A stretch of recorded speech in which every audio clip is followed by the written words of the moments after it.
Welcome to this week's edition of Black Authors Matter TV, where we interview the latest movers and shakers in the African American literary community.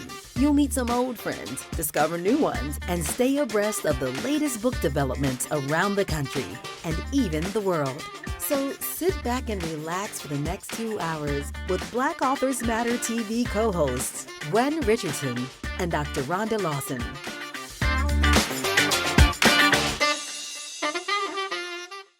Good evening and welcome to another episode of Black Authors Matter TV. I'm Gwen Richardson, your host for tonight, along with my co-host, Dr. Rhonda Lawson. Good evening, everyone. And Dr. Rhonda will be exiting somewhere, and we're hoping we can keep her to the middle of the show, but she's already let me know that she may have to leave early. So anyway, welcome back to the show, and if it's your first time, welcome.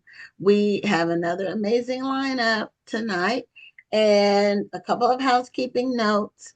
The National Black Book Festival registration, standard registration period, ends May 31st. So after that, the pricing goes up to the late registration rate. So if you plan to register, then we suggest you sign up by May 31st with a deposit. Also, I think we're at close to 80% capacity. So we're going to be selling out in terms of vendor space. And also, the Black Authors Matter Children's Book Awards process, the deadline is June 3rd. If you want to submit your book for this year, it's been an ongoing process. But June 3rd, your book has to be postmarked. Your package has to be postmarked. And if you're signing up for that, you need to submit your form and your payment. Then you'll get a confirmation, and you're going to mail that confirmation with your book. So those are my two housekeeping notes, and we're excited about the show tonight. So we're going to bring on our first guest. Her name is Shonda Buchanan, and Shonda has a new book. It just came out yesterday, I believe. Normally they come out on Tuesdays, but she said her publisher made her release date the 26th. So it's called The Lost Songs of Nina Simone. And yeah, and so she's going to tell us about the book and what made her decide to write the book. But here's just some notes. I did a little research on Nina Simone, and I learned some things I didn't know. First, you all probably know she's a contralto because she has that deep, rich voice, kind of like Anita Baker has that same kind of deep, rich voice. But her birth name was Eunice Kathleen Wayman, which I didn't know. I thought her name was Nina Simone. I thought maybe that was her middle name. You taught me something. I didn't know. And she was born in North Carolina and grew up in North Carolina. The sixth of 8 children. Wow.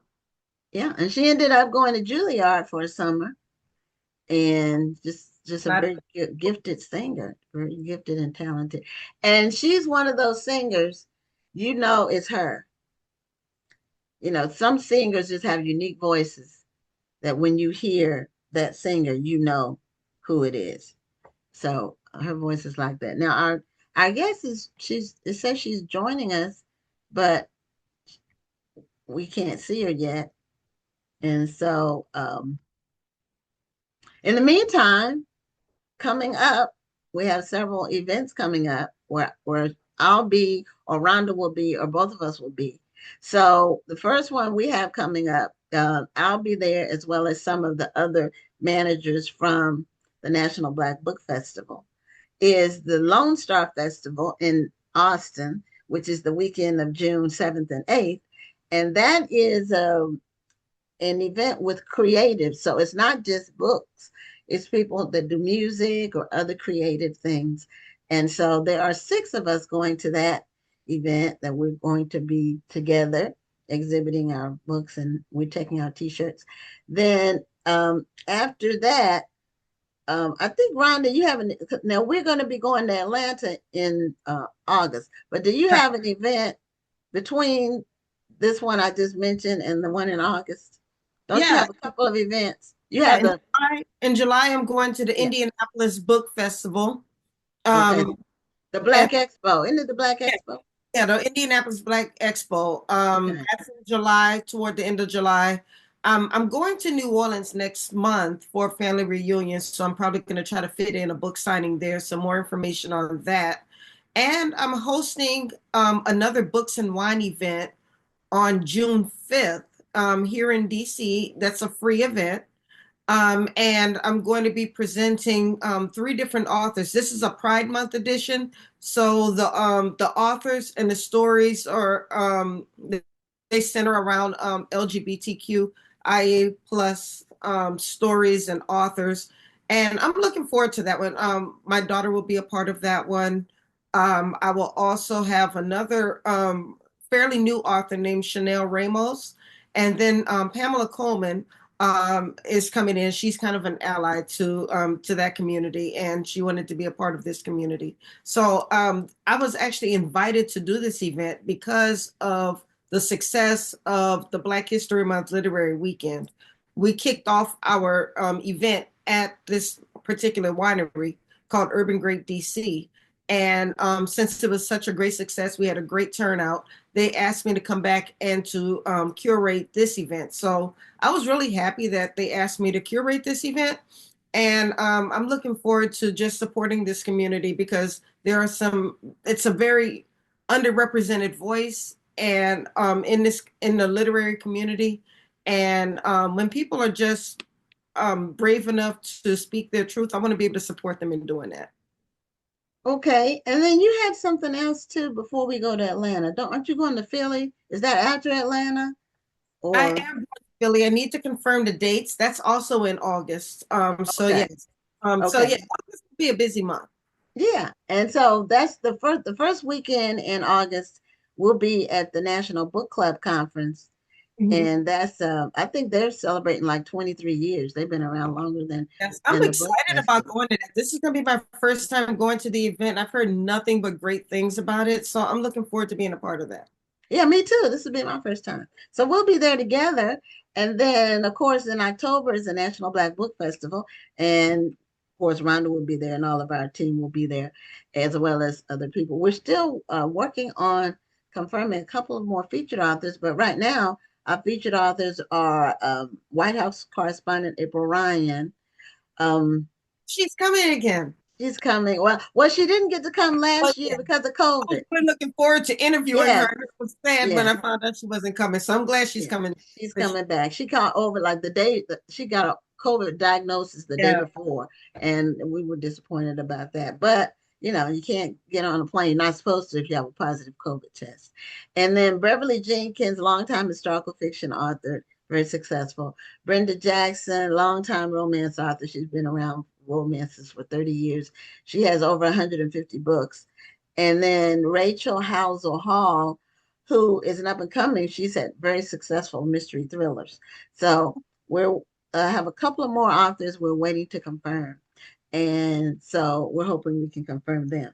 Now I need to reach out to our guest because she was joining and then she disappeared, and I need to text and hopefully this is a good um, cell phone number uh, that she gave me so I can find out what happened and where she is because I wanted to talk about her book. Oh, And uh, let me see. Oh, then we have the Texas Book Festival in November. get the Texas Book Festival in November. That's the one I'll actually be at. And it's huge. They have 30,000 people.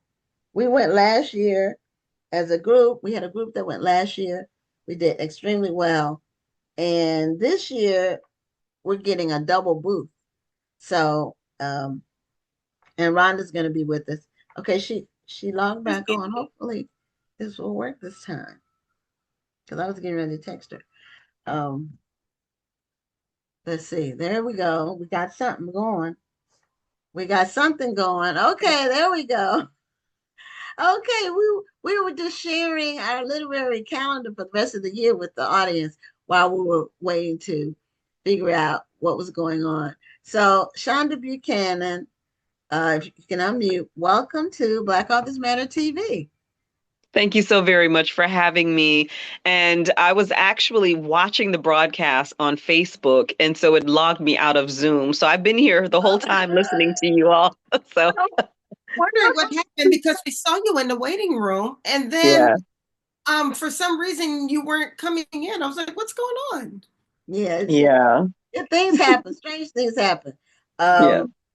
Because let's see, a couple of weeks ago, my computer did a hard restart, like less than an hour before the award show. Yes, I remember that. And we were late. And tonight, it said something about, oh, because I tried to log on with my tablet when we had the award show, Rhonda. I logged on with my tablet trying to make that work and it didn't work. Well, this time tonight, Zoom told me I had to verify the other device. So I had to go run and get my tablet to make sure, these softwares, they do different things. They're always Technology. updating and updating and messing us up. So anyway, your book is called The Lost Songs of Nina Simone. Do you have a copy of your book? I do. Show us. Wonderful. Wonderful. It's a beautiful book. And I Thank shared you. some information that I had. And if you were listening, then you got to hear that I looked up some things about Nina Simone. I thought I knew more about her, but I knew some things, but I didn't know some things. Yeah. So, and then her autobiography that came out in 1991 was called I Put a Spell on You. And that's Yes. one of her songs that's very recognizable. Mm-hmm. Mm-hmm. Now, what made you focus on Nina Simone? What made you say, look, I'm going to do something on her? First of all, thank you for having me on this show. I'm so excited. You all have no idea. So thank you very much. Oh, you're welcome. Um, yes, Nina Simone has always been a bit of a role model for me since I am also a poet. I'm also an artist. I've been writing fiction, nonfiction for many years.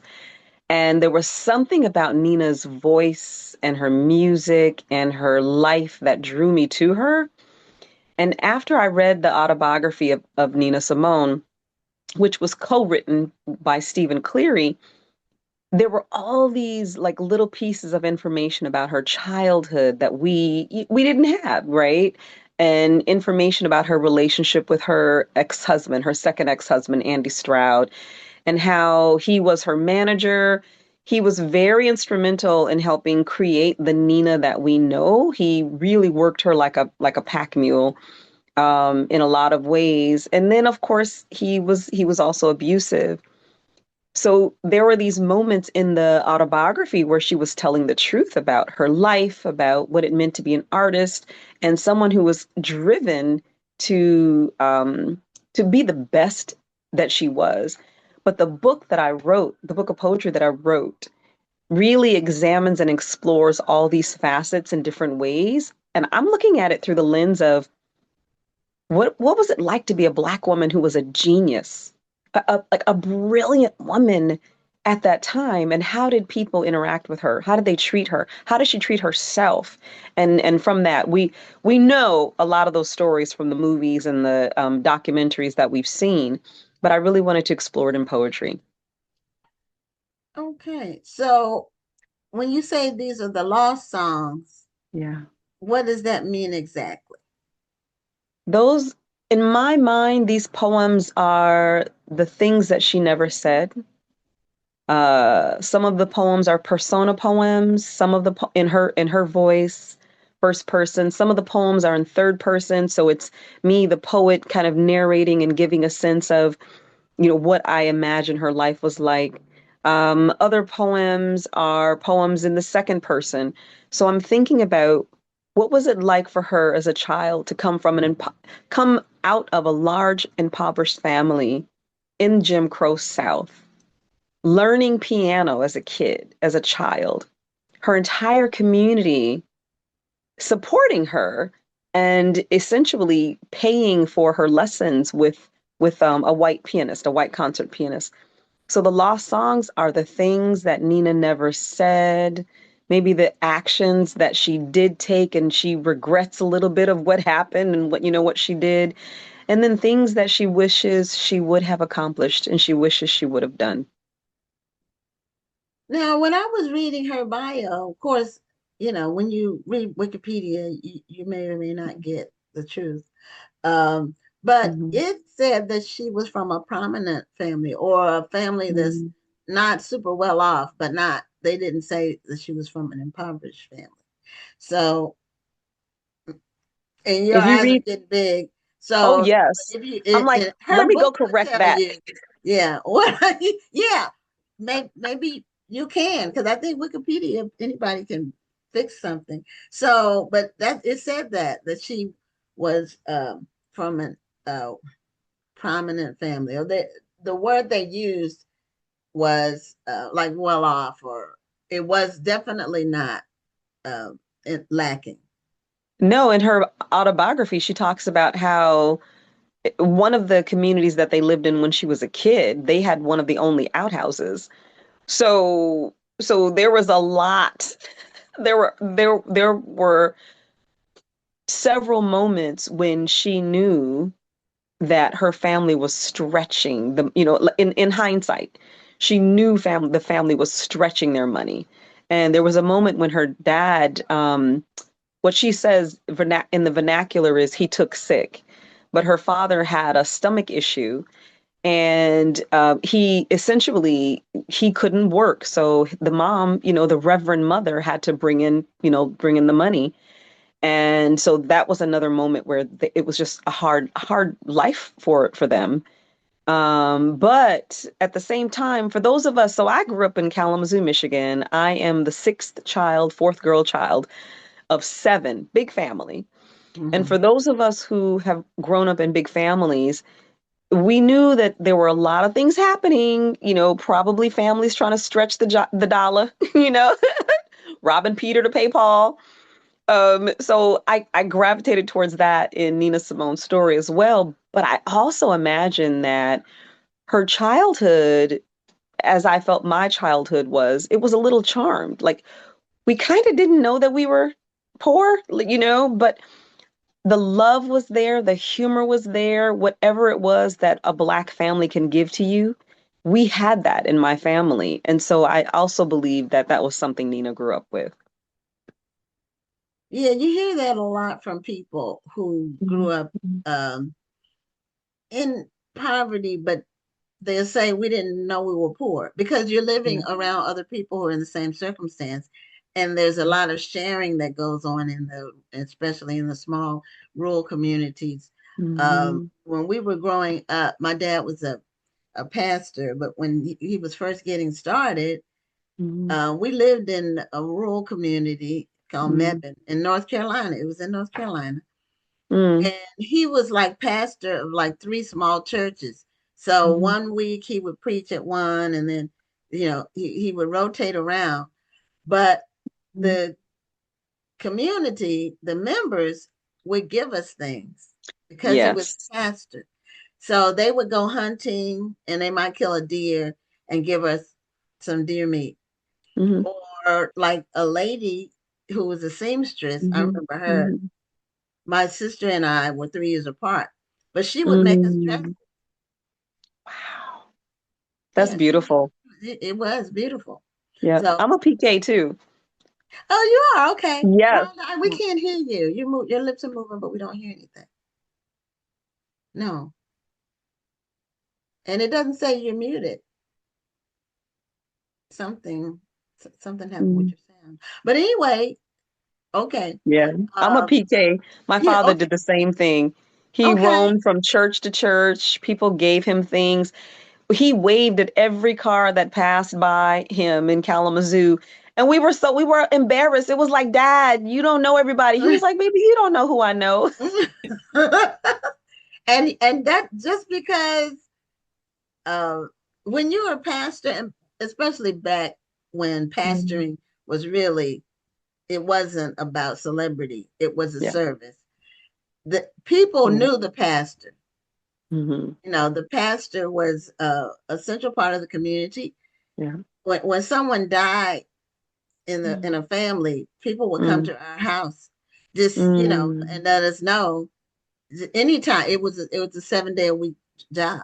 yeah, Now yeah. we That's did true. better when we went to a bigger city and he was pastor of a Mhm, bigger church, mhm, and we know we did better. But when we were in those mhm. small communities of people, really, it was like a Yes, strong family Well, environment. can you yes, hear me? Can you yes. hear me now? Yes, we can hear you now. Okay. Mhm, So mhm.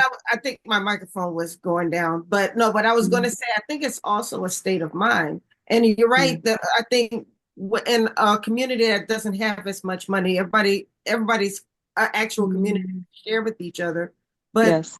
often, if you're not reminding your family, all right, don't forget rapport now, you know, Yes.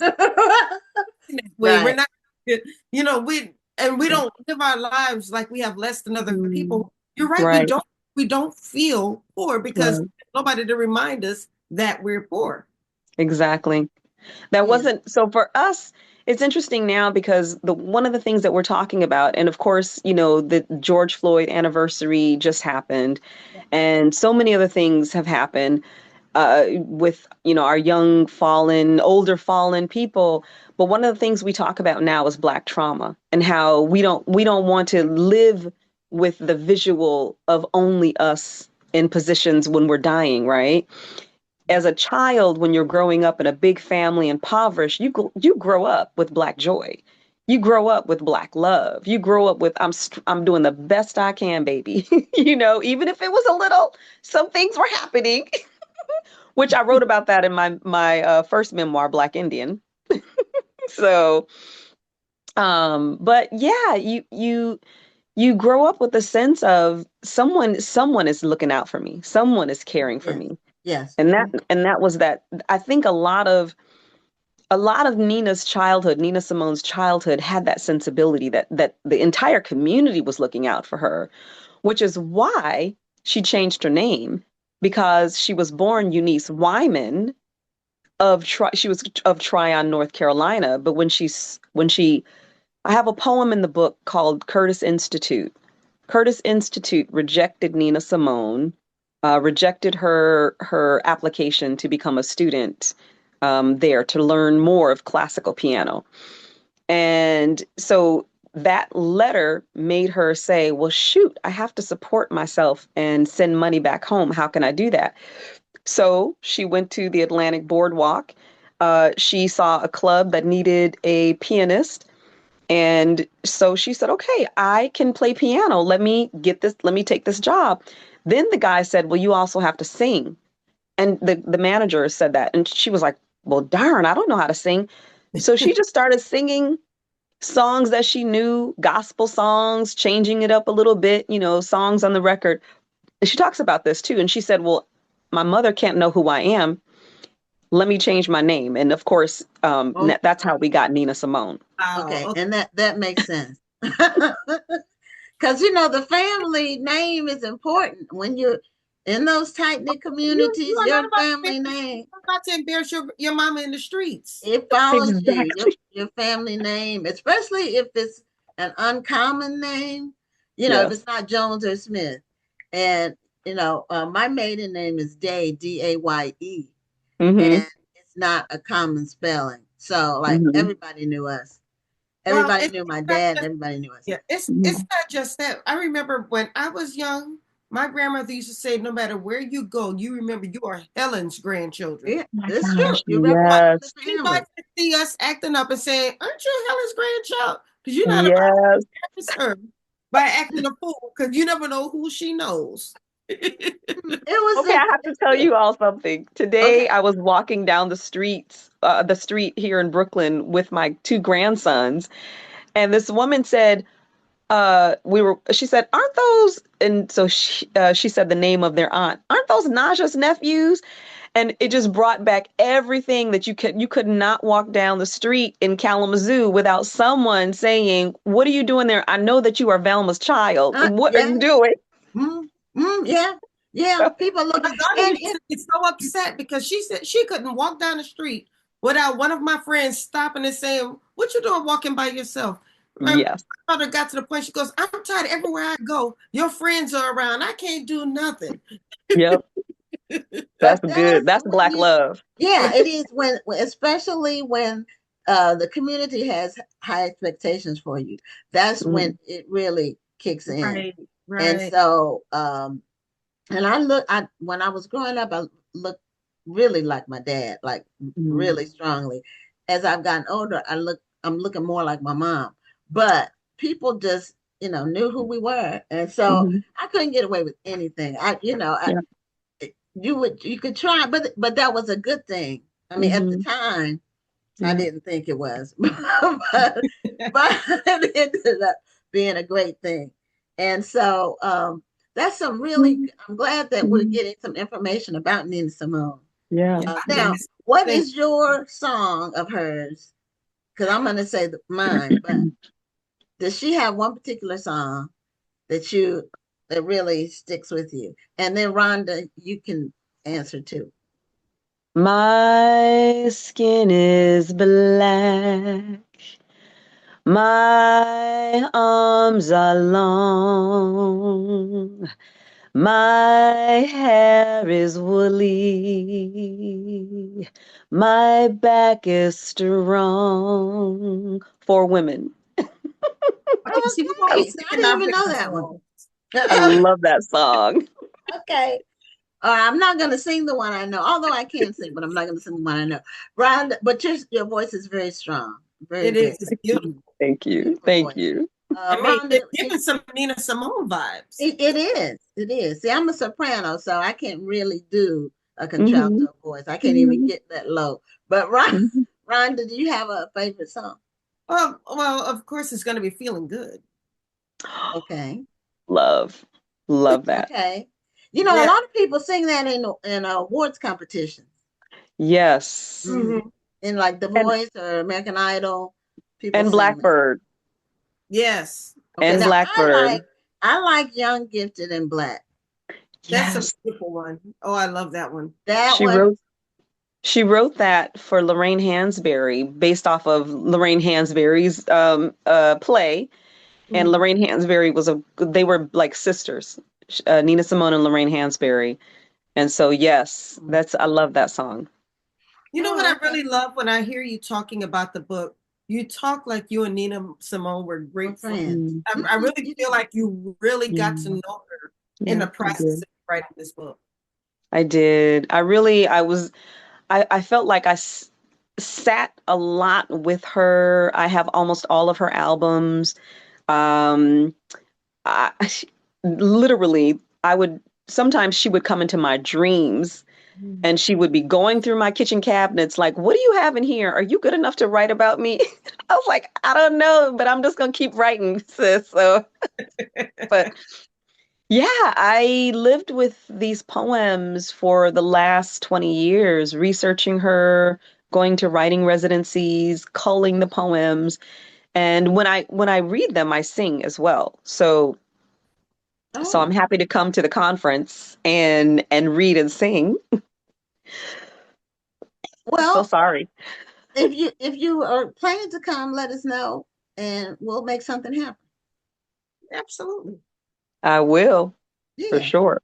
yeah. Now, we only have like a minute left. So, um, Sorry. in the final minute, tell us about your launch because you've been doing a lot of things Mm. for the book to have just come out. You did a lot of pre-marketing, and that's what authors should be doing. I did. So this was a beautiful thing. I went to Paris. I did 2 readings in Paris. Mhm. I was at a writing retreat and excuse me, I'm gonna cough. I'm so sorry. Get some That's water. never happened to me before. My allergies from Paris. Oh, But I did do a lot of pre-reading, the LA Public Library. I did a couple of readings at a bookstore in Kalamazoo. I really wanted this book to be out there because I feel like we need a Nina right now. I Yes. think everything that's happening in this world, we need to understand what activism looks like. And for me, I wanted people to see, oh, there is someone that we can draw on for these times. Yeah. Well, show us the book cover one more time so Okay. people can know what they're going to be purchasing when they go online to purchase your book. And oh, she went off camera. Shonda Buchanan's book is called The Lost Songs of Nina Simone. And It's a very there's striking Nina cover. Simone on the cover. Very nice cover. So, and Thank the you book all. is available wherever books are sold. And go out and get your copy. Thank you, ladies. I'm so grateful for this. And I apologize for coughing at the end. It's my allergies. Oh That's no, So, no problem.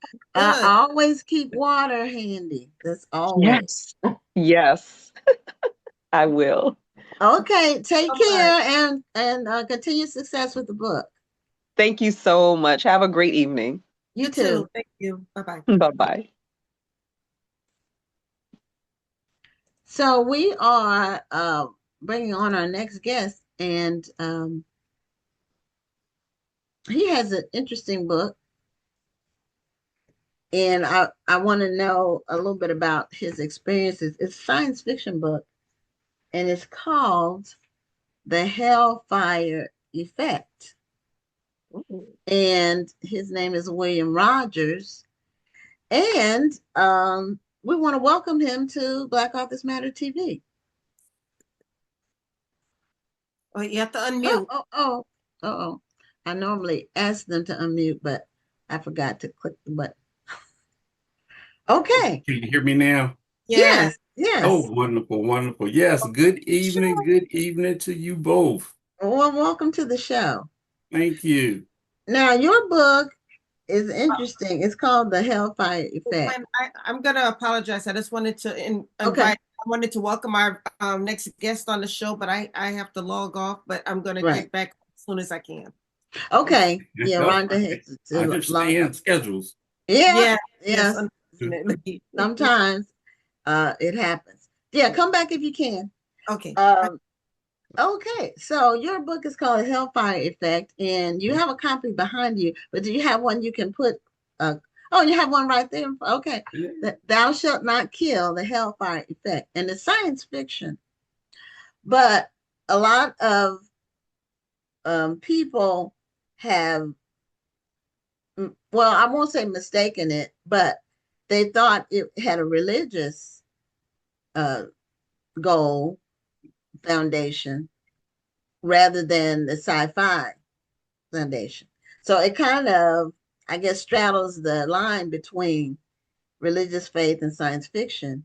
And what I wanted to know was that, were you trying to do that when you wrote the book, or has that been something surprising for you? It was actually intended because when the whole idea came about, I reference a lot in my background. I have a technical background in engineering, and I'm a devout Christian. And so I wanted to kind of produce this book by utilizing those experiences and values that I have, and to see if I could do it in a kind of a creative manner. So this it's a fiction, so which gave me a broad spectrum of things that I can pull from without having to, cite a lot of references and things of that sort. But it was intentional for this book and this story to feature both the scientific and as well as the religious connotations in it. Because I wanted it to be kind of a thought-provoking read. And I'm happy to say that everyone who has responded gave me feedback. They were so engulfed in the book that they keep asking me, when's the next one coming? When's the next one coming? Okay, so are they thinking it's like the Left Behind series or one of those? series like that, or maybe something like by, is it Dan Brown that did the books about that had a religious connection to them, but they were fictional, they were novels, they were mysteries. I think it was Dan Brown. But anyway, some people think that there's a conflict between science, and since you're an engineer by profession, then some people think that there's a conflict between science and faith or religion. They think the two are conflicting or the opposite of each other. And so, as an engineer that is a strong Christian, what do you say with regard to that? Well, what I say is there is truth that we as civilization and humans are dealing with. And I think a lot of us base a lot on science, prove it. You got to make sure that it's factual. And when you start to consider religion, there is religion in science. There is science in religion. You just have to be able to study the resources, the Bible being one, to learn about what our history has taught us and is teaching us, and is referenced in the Bible, is that both of those frames of understanding exist. And that's what I intended to put in this book, is for you to think about what's the origin of the hellfire effect. And that's kind of the challenge for my readers, is to figure out, is this something that science has produced, or is this something that God has produced, so to speak? So Okay. I'm really interested in when people do read it and they share with me what they're thinking. It really conveys to me that I was able to hit the mark in the way the story was organized, and the activities that was taking place in each one of the chapters, because each one of the chapters kind of like an episode. And when they read through that, they're forming their own opinion about what's causing the hellfire effect. But Okay. like I said, when they get to the end, it's, like one of them, like in the Marvel movies and stuff, it's like, man, I gotta wait till the next one to find out what's gonna happen. Okay. And Hopefully I answered that question. you did. And science, the thing about science is not doesn't occur in a vacuum, and it's not final, because scientific facts change. Even though Right. they might be factual as with the information that we have right now, but then more information that comes out a decade later, then the facts change. They So can.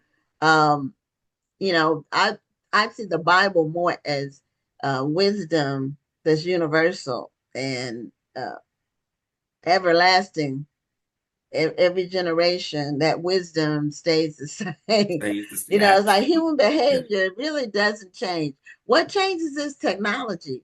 But as technology changes, humans, a lot of times we stop using some of our gifts, our innate Mhm. skills, and we get lazy. And you know, like with math, mental math, with calculators everywhere, people stop using that. Mhm. And when you don't use it, you lose it. It's kind of, sometimes it gets weaker and weaker. So tell us about the plot for the Hellfire Effect. What's your main, how does it start? And don't give us any spoilers, because you want Yeah. people to Yeah. read it That. and find out.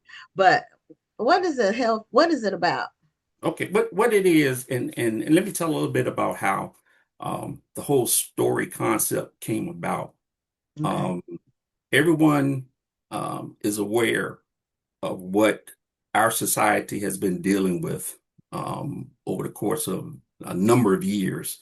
And it seems more recent now in the past couple of decades is when it comes to mass shootings and the debate about gun control. And when something tragic happens, gun control is usually the first thing that the news starts to delve into, and people start debating and for it and against it, and then the next thing you know, another shooting has occurred, and so it just continues to repeat itself. And so a couple of years ago, when one of the reports came out of another one, I just started to think, what would be a different option? What could happen that could kind of curtail or mitigate the whole response of people that are so quick to pull out a gun and shoot and kill someone? What type of situation or what type of circumstance must happen? And I'm sincere and honest when I said this. I think God placed the whole concept in my mind. I want you to write this story. And Okay. things started to formalize as I thought more about it. And I was getting images in my mind and how this story could play out. So basically, the hellfire effect is just what the title entails. It's an effect. And what happens is when you have the character within the book, there is a criminal element, and the person who commits murder within a certain amount of time, they experience this physiological pain that's devastating to them, and it's excruciating, and the only way that they can make it stop is to kill themselves. That's the only way. So it was coined that by, and I'll share this, is one of the story characters referenced it as the hellfire. It was like hellfire, and Okay. the reporter that was investigating it wrote that in the headlines: hellfire effect. People are reporting. This is kind of the experience that when someone commits murder, they are their life has succumbed within hours of committing that Oh, work and that murder. And the thing about it is no one is immune to it. And okay. so that's kind of the plot is for the readers, based on the characters that's in it, to try to figure out what's causing this, what's causing the hellfire effect. Okay. Well, you've given my mind is right, going in circles as you are talking about some of the things that you mentioned. One of them is the just the concept of the mass shootings. Um, and people will say a person has mental issues or they need, did the people around them see it coming? You know, were there any signs that people missed? And it's a fairly new phenomenon because people used to settle their disputes with fists. They would just Hmm. have a fight. Women really didn't do a lot of fighting. I will confess, I've never been in a fight in my life. Lucky I you. yeah, well, I was a small person growing up, and if I got bullied, some bigger person would always step in and defend me. Mhm. So I never had to fight. So praise the Lord, because I wouldn't Yes, have I wouldn't have won. Because this is not who I am. But people used to just settle their disputes that way. right. Um, and now I feel like the internet has a lot to do with it, the Hmm. social media, because young people, they don't understand the ramifications sometimes of their actions. They're looking for to go viral, with some kind of infamy. And I don't think they really realize the ramifications. And the hellfire effect is one of those ramifications, because you can't do something like that. You can't take a whole bunch of lives, or one life, but a whole bunch of lives at one time, especially children, and think you're not going to be consumed with, you know, Something. guilt, or, get the death penalty if you're one of the states that give it. That you really are going to be able to sleep, Mm-hmm. taking those kind of lives, and then you can lie down and have a restful sleep. I don't think so. I don't Yeah. think so. Yeah. Yeah. And it's, even in the story, the origin of the story, um, I do account for those who may be there may be a mental um, origin for the tragedy that happens, or something accidental. It's referencing it to basically they won't experience the hellfire effect, but it's something else that causes. Oh, okay, okay. And some people, they say the person that maybe they didn't get enough hugs as a kid. Some children aren't loved, like, Mhm. and that affects people forever.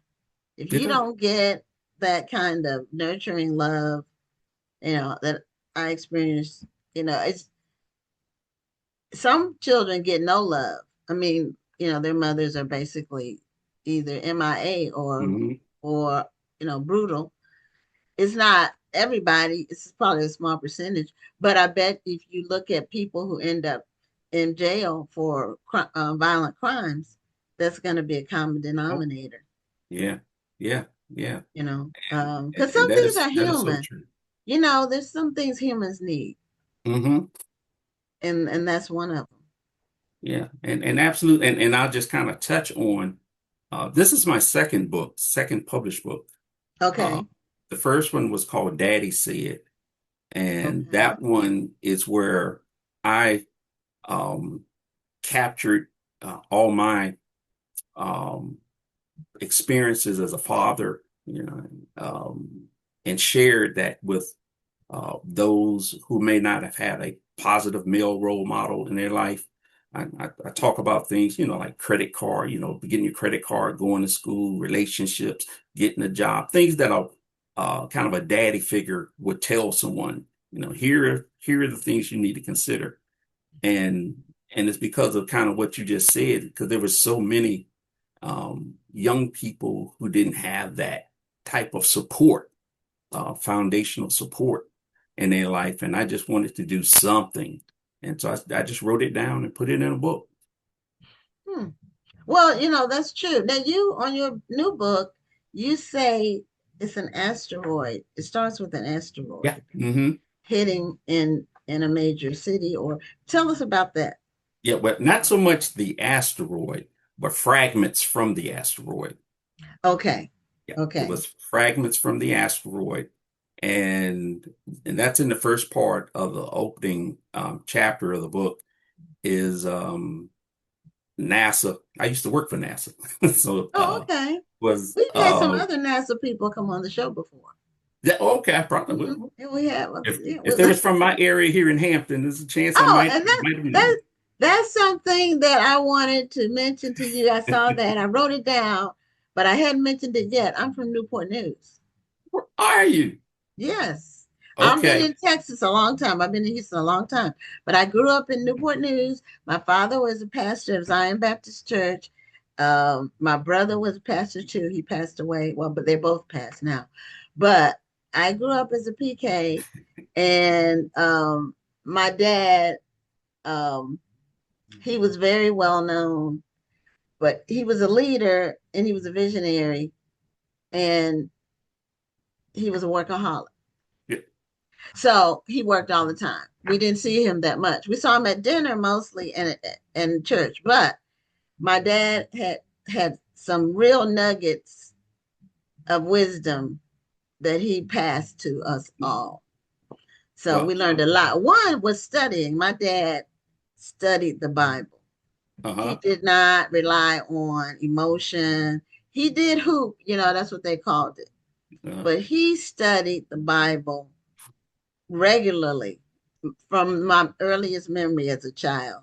Even when we had a small home, he studied the Bible. But I went I to knew work. Reverend Day. I knew You Reverend knew Day. Reverend Day? You did? You knew my That's why dad? I'm laughing. Did you know my brother? Yes. Oh, Yeah. wow. Wow. We're going to have to talk offline. We are. We are. Okay. Are you from Hampton? I am. Oh, okay. My church is actually 10 blocks north of Zion Baptist. Okay, what church is it? I just want to First know. Baptist Church, East End. Oh, good grief. Okay, I know all about that. Wow, it's a small world. Small world. Yeah, you didn't know that about me, but I did No. see Hampton, and a lot of people, come and go because of the military. So sometimes people move there because of that. Right. We moved there because my dad, was called to Zion. We were in North Carolina before. But okay, so you know my dad. Okay, well, I grew up in the church, and it was our lives. And my dad, he studied. He My taught us. 3 daughters went there when they was in preschool. Oh, okay. My mom ran the daycare. Yeah, that's right. It is truly a small world. Okay, see, I did not know this about him before the show. So I didn't know he was from my hometown. I knew he lived there, but I didn't know that he would know my family and all of that. Yes, indeed. Yeah. So the Daddy Says book that you have, do you have a copy of that so you could handy so you can show that was the this cover right of here. that? Okay. Yeah. I think, and I'm hoping this will change in the future, but the importance of dads is not emphasized enough. And a lot of it is the way society's changed, and it's a lot of single mothers. And people, if you say dads are very important, they take it as a personal attack or a personal affront that you're saying is something wrong with single mothers. No, that's not what people are saying. But there's a reason God required 2 people of opposite sexes to create life, because it takes that to raise life, really, to have the balance. It's about balance. It definitely is. It is definitely about that. Because you get different things from your mom than you get from your dad. You sure do. You sure do. Yeah. And, but let me with the asteroid. I didn't finish that. Okay. Yeah. So what I had the United States NASA and then Soviet with Russia's aerospace programs working together, because this asteroid was on a collision course to the Earth. Okay. And they had to work together to come up with a plan to deflect it. So they did effectively deflect it, but a couple of fragments from that asteroid hit Earth in 2 different locations. And so I will it say actually did hit. Yeah, the 2 asteroids actually hit. The fragments, excuse me. The fragments. Yeah, did actually hit. But the thing about them, they hit in 2 locations that had some religious connotations. Oh. So like near Mount Sinai, one hit there, and one hit in this town called Bethel. Bethel was referenced in the Bible. Right. Yeah. So, and it kind of stemmed from there. So that's where the whole kind of the origin of the hellfire effect began. It was in post study and research of that. Okay. Now, people have been commenting, because we've been featuring your book on our Facebook page, and some of the comments are interesting. And people who've read the book, their comments are going to be different from people who haven't read the book. obviously. So, how long did it take you to write your book? It actually took about 8 months. It took me about 8 months Okay. to do Okay. that. And that's only because the latter part of that, I was going through a career transition, and I used that time to really focus on it to finish it. Oh, okay. Yeah. Okay. Yeah, book writing is some books you can write them fast or slow. I have 15 books, but they're different. And so Yeah, they're all it's different. very Mhm. it's not a part of my makeup. So that's why Okay. each one of them was a purpose for me to write it. And in my opinion, this is the ones I've written until that incentive comes up again. Yeah, well, some people are inspired to write particular topics, and some people Hmm. just do it as a matter of course. They're writers and they do it for a living, and so that especially novelists, they'll come Yes. up with stories and then they'll just push them out there. But all of my books are inspired by something that I feel strongly about. Hmm. So um, that's what I write from a point of inspiration. And I Yes. have two in the can or the hopper that I don't know when they're going to come out, but I have two more. So, but all of them were from a point of inspiration. So it's interesting that you used to work for NASA, and I'm assuming you work for the NASA The in Langley, the NASA Langley. Langley. Yes. Okay, yeah, we that was one of our school field trips. Uh, Langley and NASA, Mhm. uh, and so it's interesting that you kind of combine the knowledge from that with your profession as a Hmm. that you were able to kind of put those two together Yeah. in Yeah. a story. Yeah, so it all kind of really fit together because my profession, even today, because now I'm with the Newport News shipbuilding, Okay. shipyard, Yeah. Oh, and yeah. it's Mhm. organizational development. So I'm always working with the workforce and human behavior. Okay. So that really my education to that really helped me lend in how to architect the characters that's in the story and the purpose that they provide and support in carrying out the mystery behind the origin of the Hellfire effect. Okay. Now you said people ask you when is the next one? Are you Yeah, planning for this to be a series? yeah. Well, I'm gonna tell you, this is, and I'm really putting this out there. I really want this to become a movie. Okay. I'm really trying to. Right now, I'm awaiting to hear back from working with a script writer to Okay. help manifest this into a story.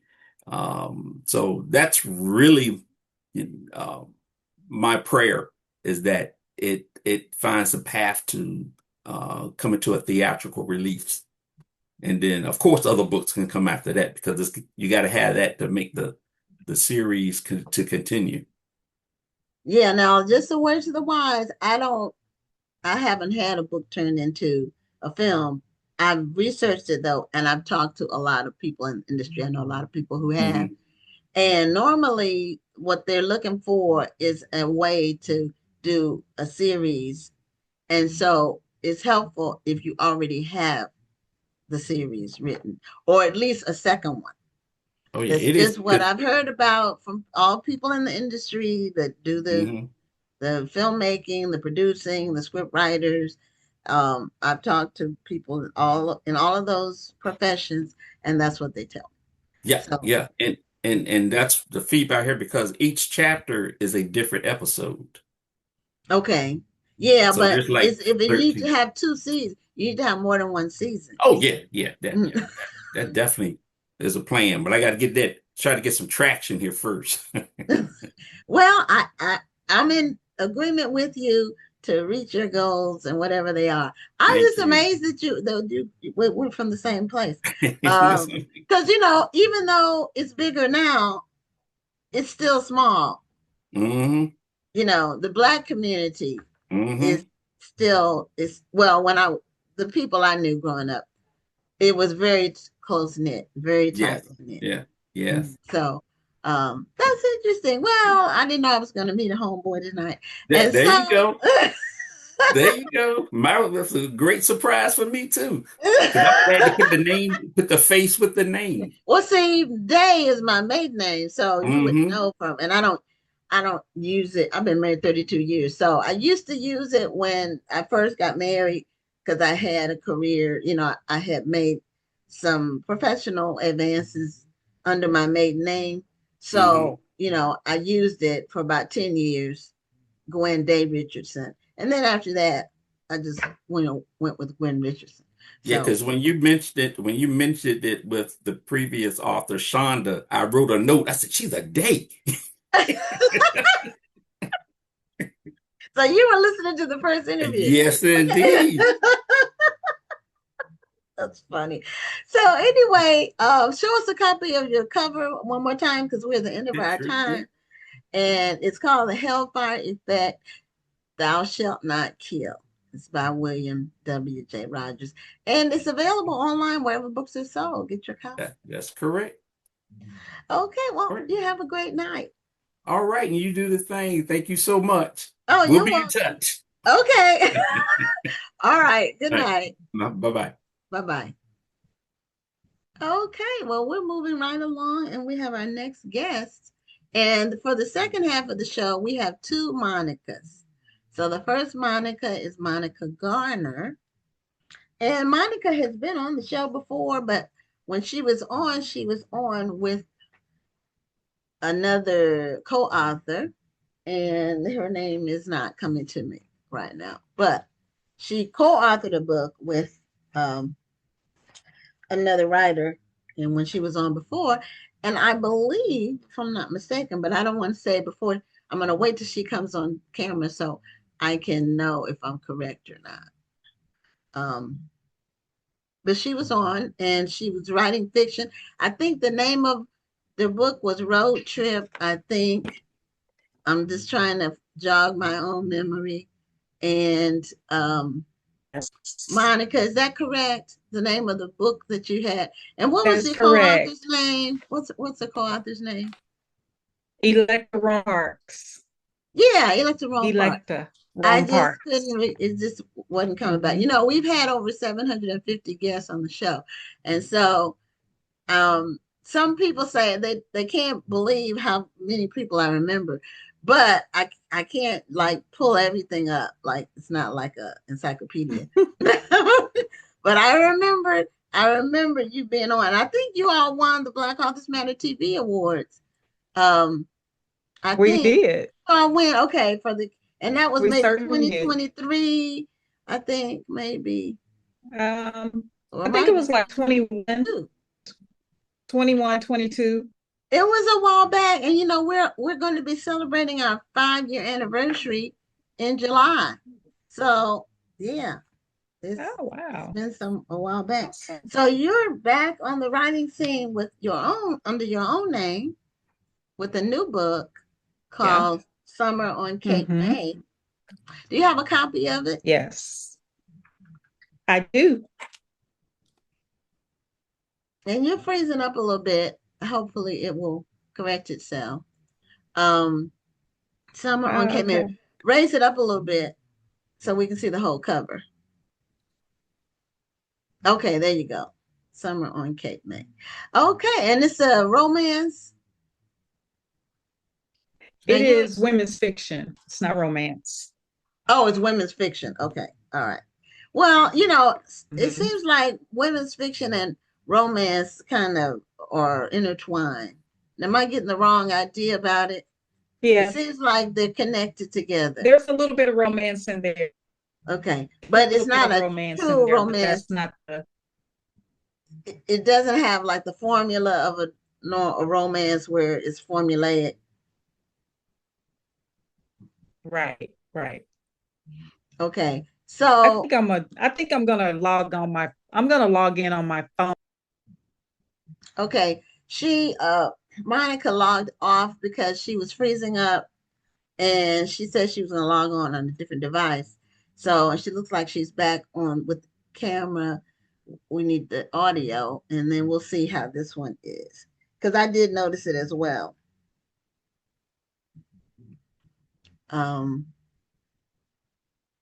That she was freezing up, and that there was a delay in. But I think this one, now you're not frozen. So now I can't hear you though. You don't have audio because there's no microphone there.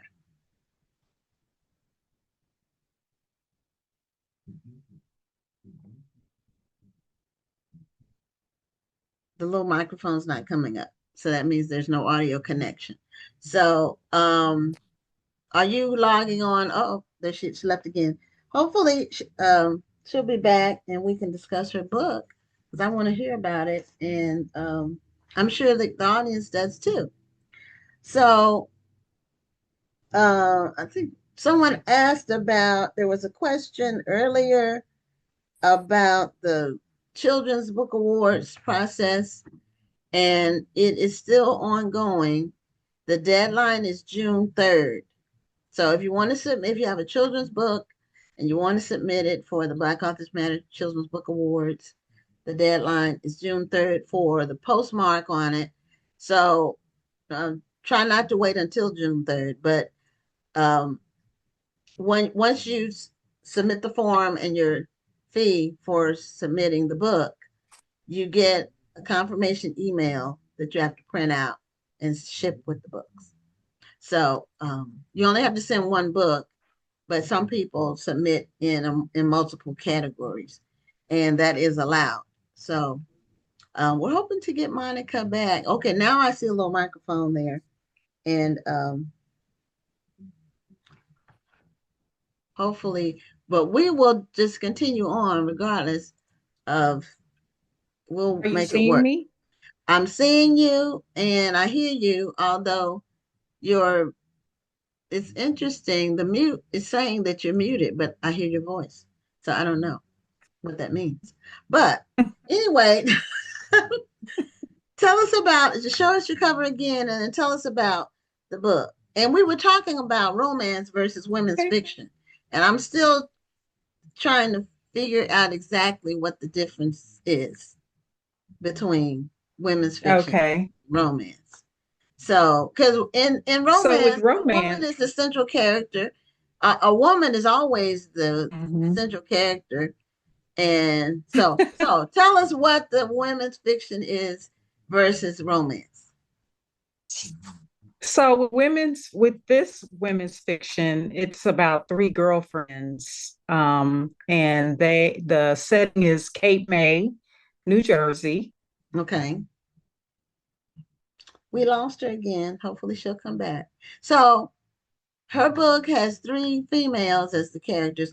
And a lot of times the women's fiction books will have, four friends or, four female friends and their trials and tribulations. Whereas a romance will be a female and a male as the main characters and not like four friends. Right. Okay. All right. Right. Now, okay. So that makes sense. And the story is centered around their romance, whereas with women's fiction, there is a little bit of romance in this book, but that's not the central theme of the book. Romance isn't. Okay. So Summer in Cape May. Now, you informed the audience of where Cape May was because I wasn't exactly sure where it was. I didn't get an opportunity to research it. So is it like Martha's Vineyard? Is it like a resort destination, a vacation spot, somewhere where the wealthy and famous, and I know she logged off, so I'm hoping she can still hear me, where the rich and famous gather for summer or spring break or whenever vacations. So is Cape May one of those kind of destinations like Martha's Vineyard? Oops. Now I lost my microphone. All kinds of things are happening. Okay, she logged in under a different device. So let's see what happens with that. So, um, I was asking about Cape May, Monica. Okay. Okay, so Cape May, New Jersey. It is about an hour outside of Atlantic City. Okay.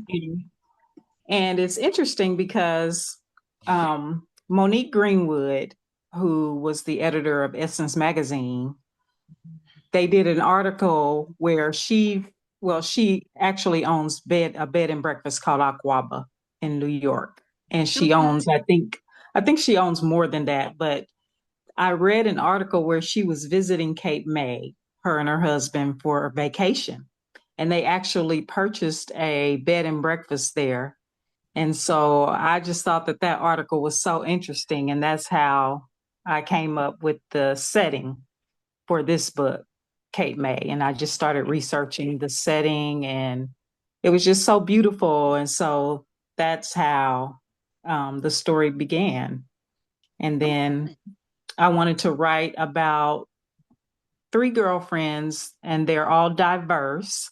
So Lou is Filipino and Black, Kenya is Black, and Natalia is Portuguese. So I wanted a diverse friendship.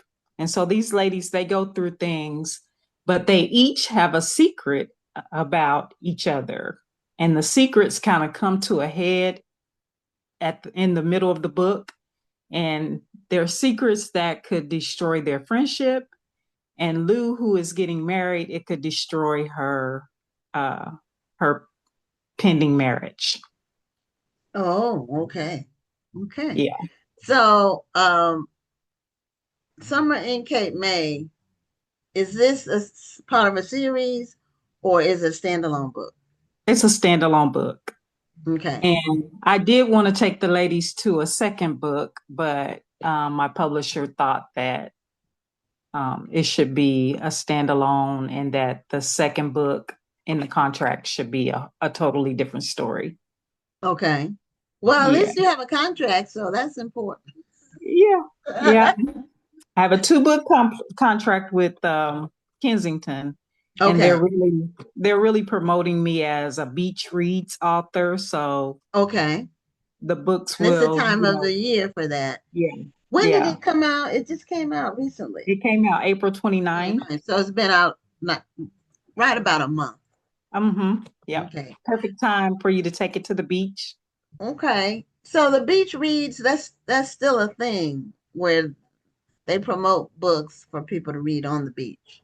It is. It's a thing. Okay. Well, I'm not a beach goer, so No. but no, I'm not near. I grew up like surrounded by water on the Mhm. peninsula, and the beach was a block from our house. We could walk to the beach. Um, but where I live now, I have to drive a little distance to go to the beach. And so it's not the same. The East Coast beaches are nicer, Okay. So I grew up on the East Coast or California. They have Okay. beautiful beaches too. But we have Galveston, which it's a beach, but it's not, I've been to Galveston. I'd rather Yes. go to Kima. I like Kima better. And Uh-huh. Kima's before you get to Galveston. To me, it has more. It's like a bedroom community. It has a little more heart to it. Mm-hmm. To me, that's just Right. you know. Now, I've Um, never been to Kima, but I have been you to haven't. You Galveston. you need to go. Oh, now, where do you live? Where do you? I'm in the Dallas area. Oh, okay, okay. Well, there's So no I'm beaches in right Dallas. No, up, Dallas, right. Not one. nothing close. Nothing close. So, but Kima, you should put it on your list. Okay. Definitely Kima, will. Kima's nice. Once I went to Kima, I stopped going to Galveston altogether. Really? Okay. It's just so much. It just had just more ambiance to it. Now, a couple of years ago, we did Crystal Beach. Okay, now Um, where's that? it's down that in that area. Am I saying it right? Crystal Beach, where you have to drive your car onto um, the boat, and it takes to the other side of the water? That I don't know because I haven't been. And there's a South Padre. I think they do that there. Okay, There's no, Corpus. this was down by Galveston. I've heard of it, but I haven't been to that one. I just, you know, um, when you grow up around the beach, you have a certain expectation, and I would rather go to a beach on the East Coast or the West Coast Hmm. because they're just nicer, you Yeah, know. they really are. Yeah. So, I mean, if you don't have any choice, or like you don't have any family, or you don't have a reason to go to the other places, then that's different. But if you have a choice and you have an opportunity to go, I would suggest people do it at least once because they really are much nicer. Yeah.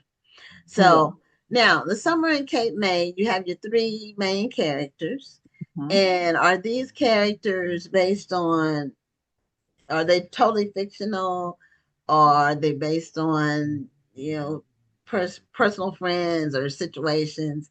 Or it's just Totally fictional, totally fictional? but you know, with any writer, I think that we pull from people that we know for real. We pull characteristics and things from people that we know to develop our characters. So, So true, so true. mhm. As a writer, I can say that's true. Now, what was the driving force behind you making the three women different backgrounds, different nationalities? Well, I had actually promoted it to another editor, and she actually came up with the idea that she wanted to see some diverse characters, of different backgrounds. And so that's where that came from. It was, I was actually pitching another uh, publishing house, and that's what she Okay, wanted to see. She did okay, not she did not publish the book, but I took the story and kind of ran with it. Actually, developed it and did some other things with it. But that's how it all started out. She wanted to see some diverse characters. so did you bring their backgrounds into the storyline? Like, did I you did. discuss the cultural differences or in the storyline? Not And how did necessarily the not less not necessarily the cultural differences, but I did kind of bring their cultures into the story. So you get a taste of, Portugal. The girls actually go to Portugal because okay. Natalia is looking for a divorce, and she goes over there to meet with her husband that she's divorcing. So they actually do take a trip to Portugal. Okay. Now, have you been to Portugal? Or Haven't. I want okay, to go. I need to go to Cape May, and I need to go to okay. Portugal. So you haven't been to Cape May. So in developing your story, a lot of people say they use Google Maps, or you can Google a lot. You can find Mhm. about facts about places, some of the landmarks and all of Mhm. that. Oh yeah, So did you have to do a lot of research to pull I all that? did. I did, and it made me want to go. But I did have to do a lot of research on Cape May and New Jersey, period. Because Kenya, the one of the characters in the book, she's an attorney and she works in Atlantic City.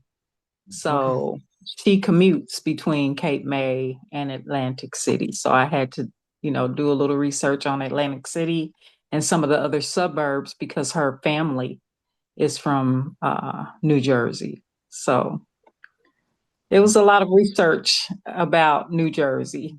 So I Yeah. need to Now, go have there. you been to the state? I've been to the state, but I have Okay. not been to Cape May, nor have I been to Atlantic City. Okay. Yeah. Some people say the whole state of New Jersey is a suburb of New York City.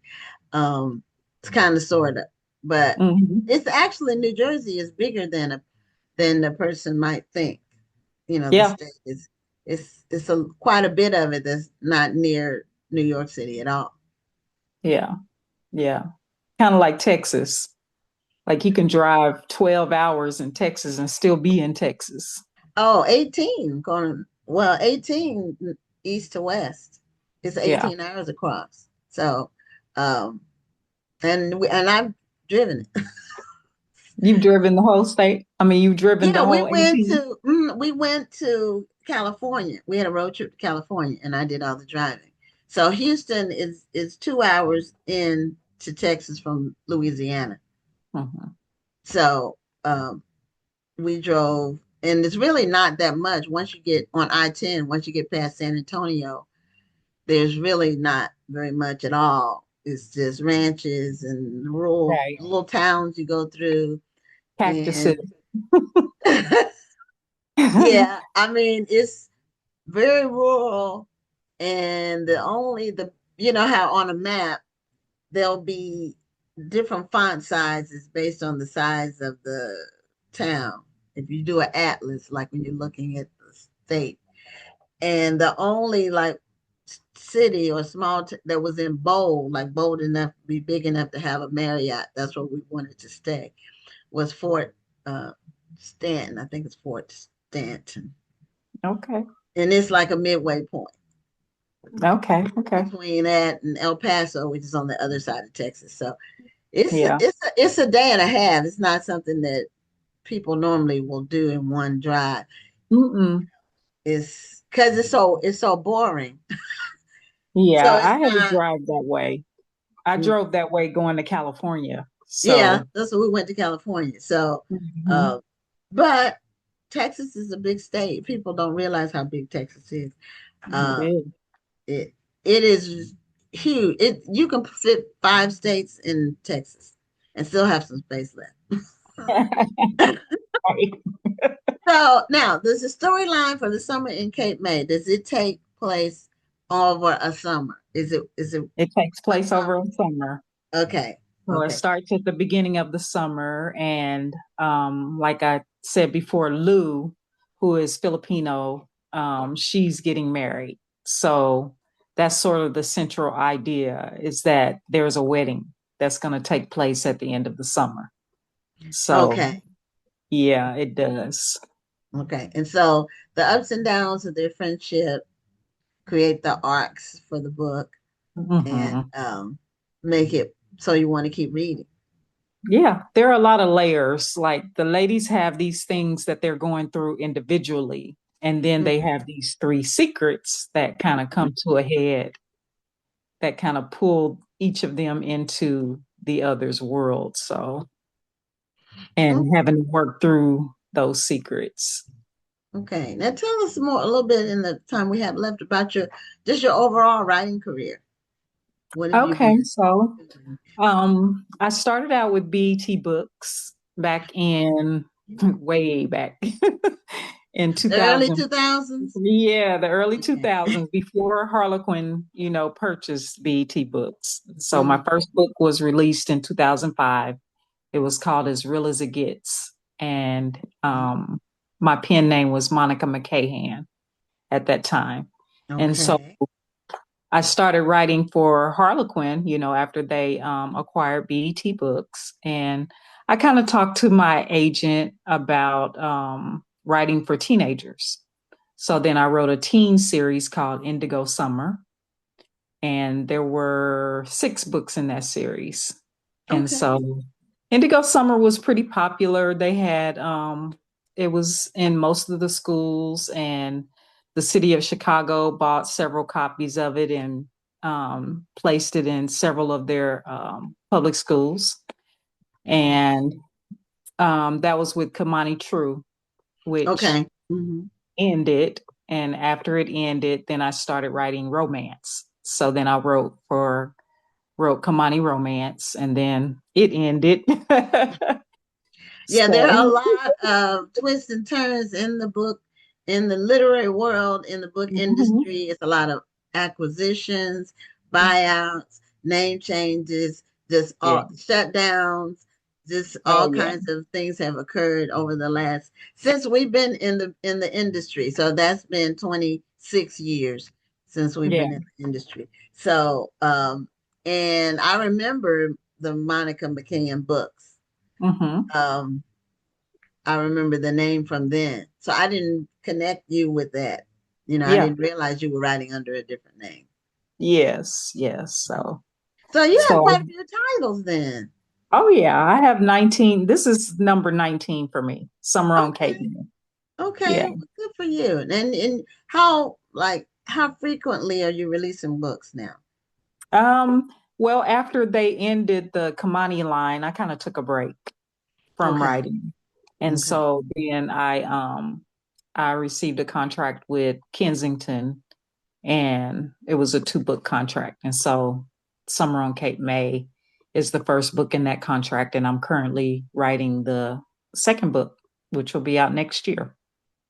Okay. And the book that you did with Electa, did you That all was self-publish we that? self-published, yeah. Okay. Yeah, it was a project that we talked about doing over the years. We said we were going to do it. We were going to write a book together.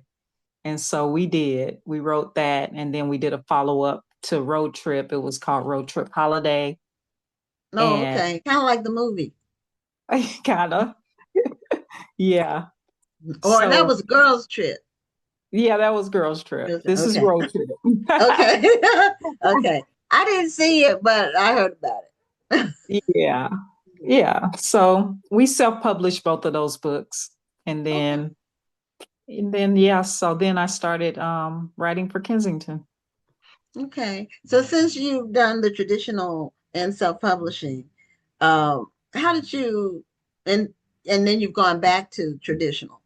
So Mhm. there are a lot of people who are doing hybrid publishing now, Mhm. hybrid writing. Mhm. How do you see the self-publishing aspect as opposed to the traditional, other than the advance against royalties? Um, right. It's a And lot of needing an work. agent and needing an agent most of the Right. time. Mhm. Right.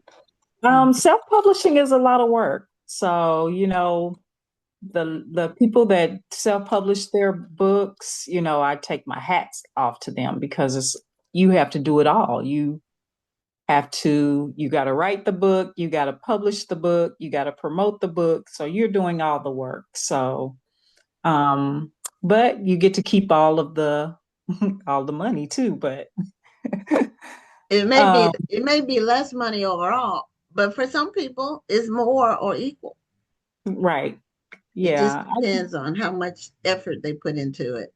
But Yeah. you're right, it takes a lot of effort. But even when you're It's a with the lot. traditional publisher, they expect you to do marketing. Oh They, yeah.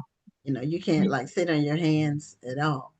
Yeah, you still have to market it, but the publishing part you don't have to do. So, And the distribution, you get right. better distribution with the traditional publisher. So, Yeah. everything has, pros and cons to Yeah, everything. it Mhm. is. Yeah. Yeah. And Yeah. it's whatever you prefer. Mhm. Yeah, I had a thought today. Sometimes I have revelation thoughts when I'm looking at stuff or reading things or whatever. But and I started to put it out there, but then I said, well, people are so easily offended these Mhm. days. But my thought was when someone looks at your book, this is like not you, a person. This is like Mhm. a question for self-published authors or aspiring self-published authors. When Mhm. someone looks at your book, can they immediately tell it's self-published? Not reading it, just looking at the front. And if the answer is yes, you need to go back to the drawing board. Mhm. Right. You need And to you add an editor. yes, and you need a cover. You need someone to do a cover where someone won't immediately look at your book and say, this is self-published. And then the next question is, do I really want to invest? Do I want to buy it and be disappointed? So Right. if, so that's a question people need to ask. Mhm. And some covers I see, it just makes me want to cry Yeah. because they're so unprofessional. That's the only way I can say it. So Yeah. Yeah. your cover is beautiful, And when you did Road Trip, it was a great cover. So It was. Yeah, we had a great important. cover for Road Trip. Yeah. People judge a book by its cover. Rhonda was able to dial back in. So whatever, she had something that called her away, but she was able to come back. So you get to say good night to Monica, the first Monica. We got two Monicas tonight. Good night, Monica. I'm sorry I missed your interview. That's okay. Well, Monica, show your book cover one more time. Okay. In summer at Cape May. It's really beautiful. It is beautiful. Yeah, I love the cover. I thought they did a really good job with the cover. It's really beautiful. So congratulations on the book, and I hope it continues to sell. And good seeing you back. I was telling her, Rhonda, she was on the show with Electa. It's been about 3 years ago when they had their book together, Road Trip. So that's time back since then. Maybe we'll do something else together. Yeah, tell her I said hello when you see her, and you probably see her before I talk to her. Okay, will do. Okay, have a great night.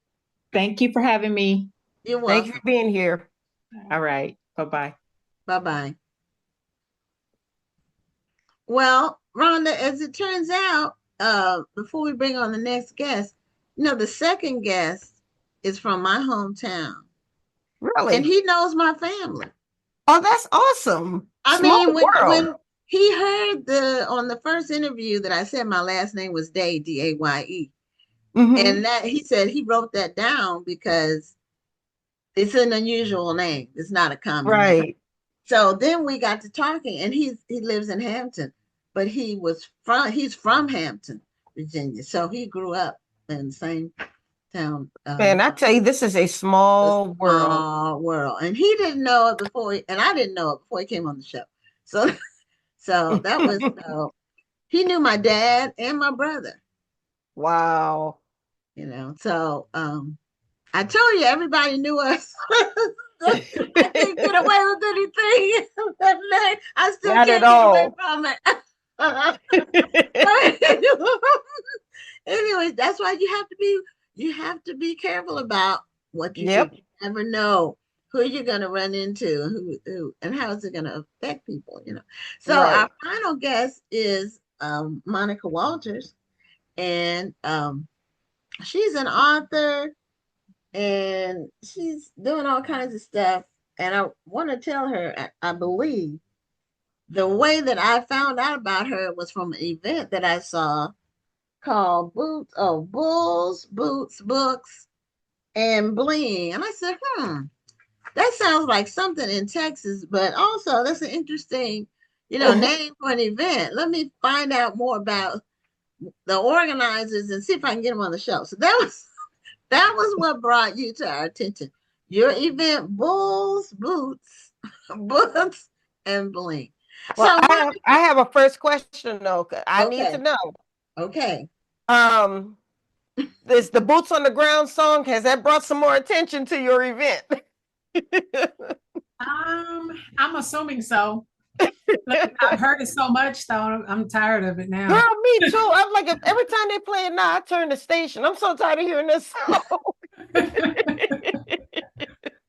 But you have to play it when your event comes up again, because everybody's already going to be in the mood for it. They played it at the event in March, so I got to hear it multiple times. And we went to the rodeo, so they got to hear it at the rodeo. So.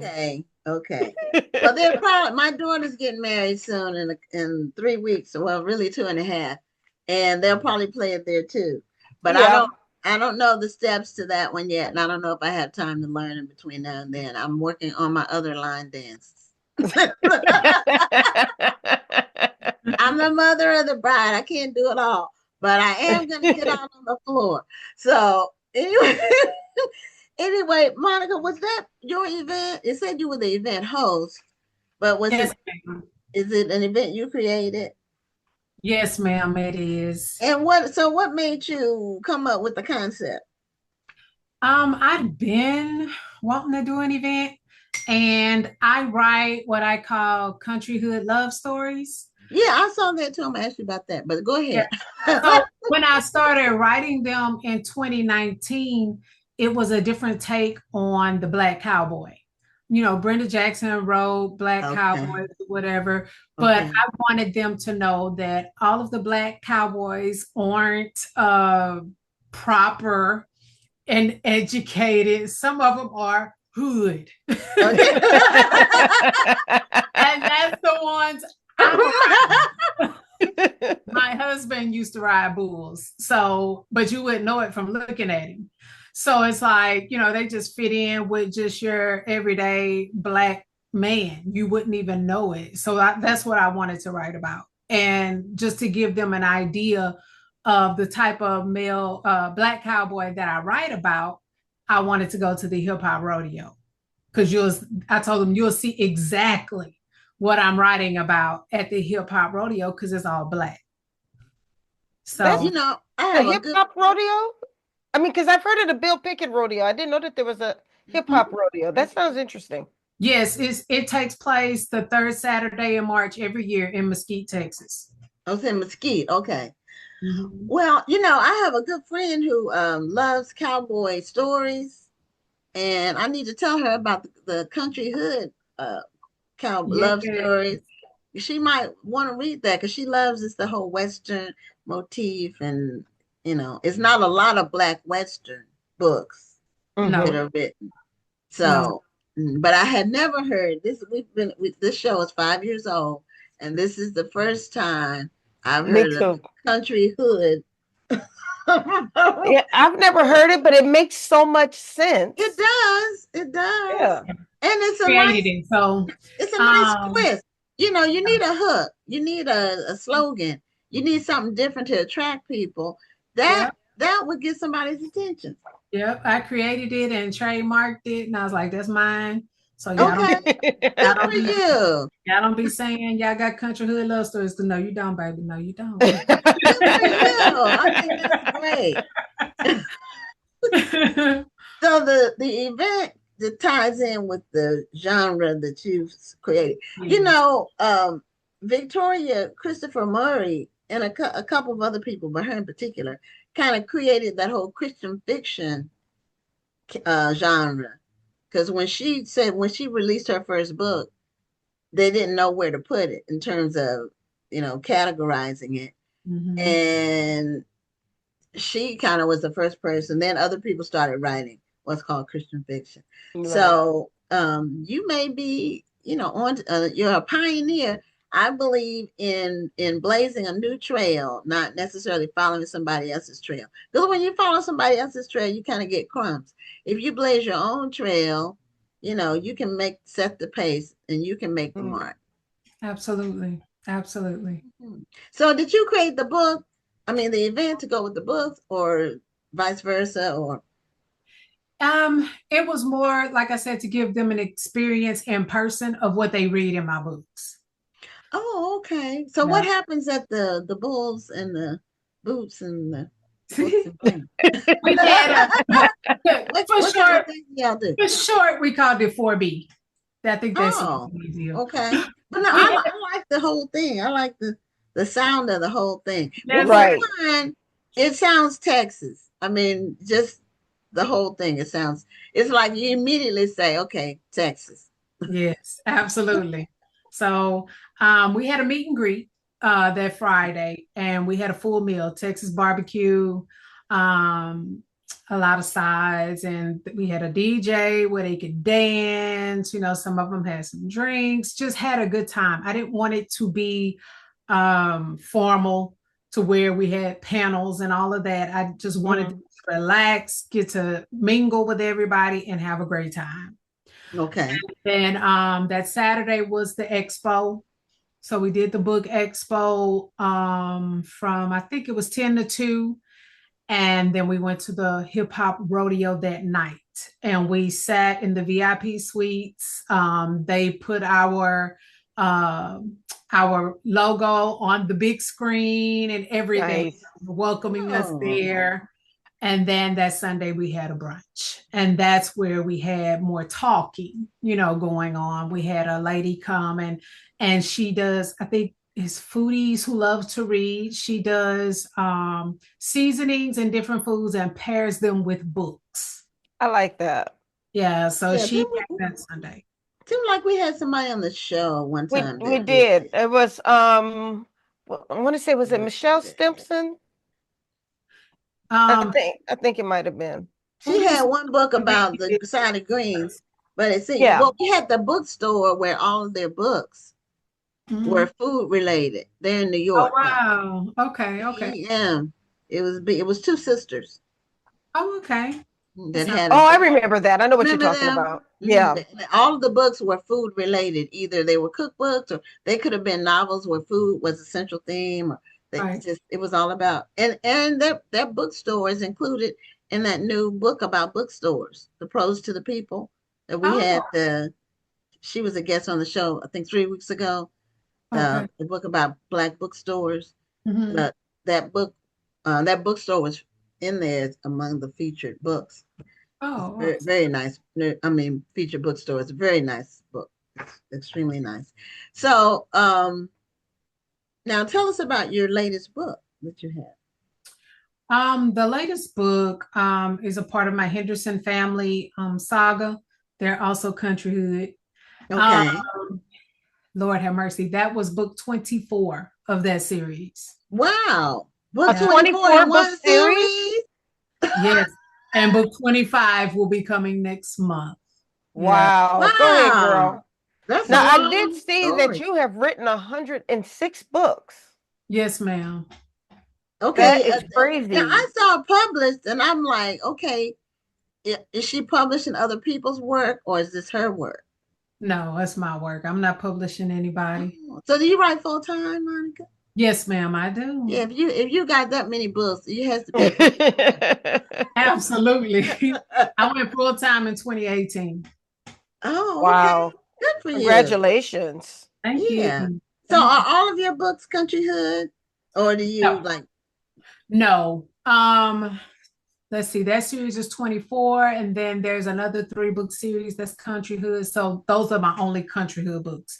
The rest are, just I call them contemporary romance, which means there's a mixture. So you have contemporary, you have some urban, and you have some erotic romance. Okay, and what word did you come up with? Contemporary. I had to fuse all you, that together. You are a branding genius because you can come up with a name. You can. I love that. I love it. Yeah, I tend to fuse all of them in one story. So it was like I couldn't say this is solely contemporary romance. No, it's not, because there's a little pum in here, and so that's kind of urban too. That's right.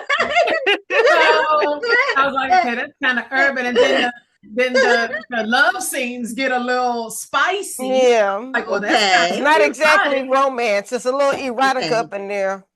So I was like, okay, I can't just box this into just one particular type of romance. So right. Wow. Now, are your Country Hood books romance or urban? Oh, they are romances. Okay. They romance. I'm going to always write romance. That's just okay. Now the subgenre may be okay. For the most part, it'll be contemporary, urban, or erotic romance. That's just where I am. That's my sweet spot. That's what I love. So that's what I write. Okay. So are the Country Hood books, are they like, is the setting always like a rodeo or ranch or on, horses? Or pretty is there some much kind of connection to that? Pretty much. They take place in rural areas in Texas. I live in a small country town called Nome, Texas. It's close to Beaumont, Texas. Okay. And that's where my Hendersons take place. So I kind of patterned them after a family here called the Dogays. They have rice in the grocery stores and stuff like that. And so I kind of patterned the Hendersons after them. Of course, they're Black though. And they do all the same stuff they do, but they have a little hood to them too. And then you have some of them that do rodeo. So they have a lot of, it's rural for sure. Rural areas and country living for sure. Okay. Well, go ahead, Rhonda.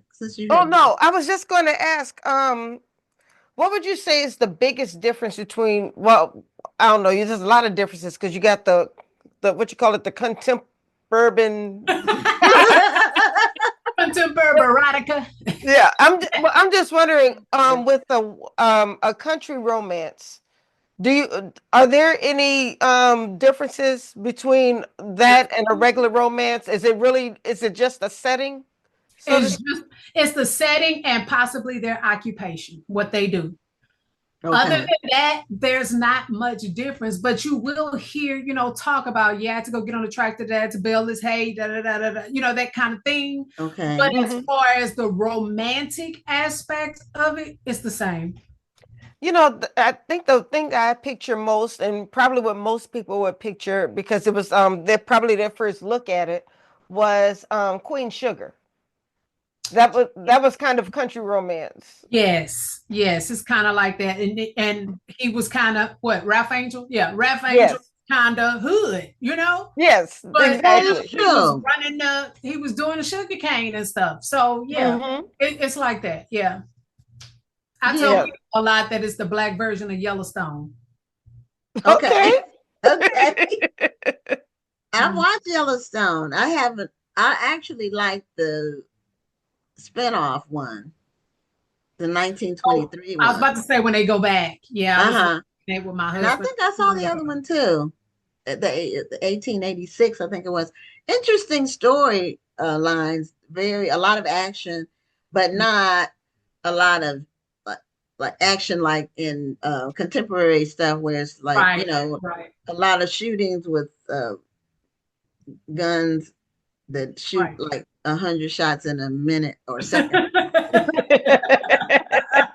They have regular guns and they're on horses. Right. And they're fighting not just the people who are their enemies, but they're fighting, nature. Right. In a lot of circumstances because they're blazing trails and they're building communities that didn't exist before. And so it's a lot of that kind of content. Right. One of my readers, they get crazy because I said one guy, they killed somebody and he fed them to the hogs. Oh. And they were like, the hog's going to eat every bit of him, including his bones.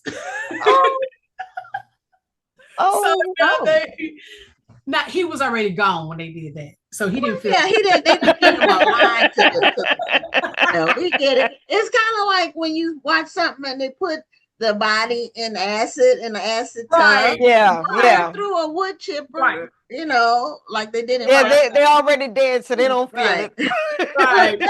Right. So it's really interesting. It's always interesting for me when we have people on the show that, one, I didn't know before the show. Yeah. And two, I find out they've written like 50, in your case, over 100 books. All right. And I just became aware of them. And we look for authors all the time, to bring on the show new people. But what got my attention was the bulls, the boots, the brain. So you never know, and there's so many people writing, and it's a never-ending stream of people that have been writing for a while, but they're not the names everybody knows. Right. And the industry has a way of anointing like 4 or 5 Black people, and then they call that inclusion. And when there's, thousands of people writing books. Absolutely. Yeah. So what is your goal for the next few years? Since you've written how many books are you releasing a year, like on average? Usually around 12. 12? Wow. I thought you were going to say 4. Okay. I do one a month for the most part. I just took a break this year where I went 2 months without releasing anything, and it was driving me crazy because since the end of 2018, I've been releasing a book a month. And so it was just like I feel weird not having a book release. Well, how do you find the time to write all of these books, and how do you find your ideas?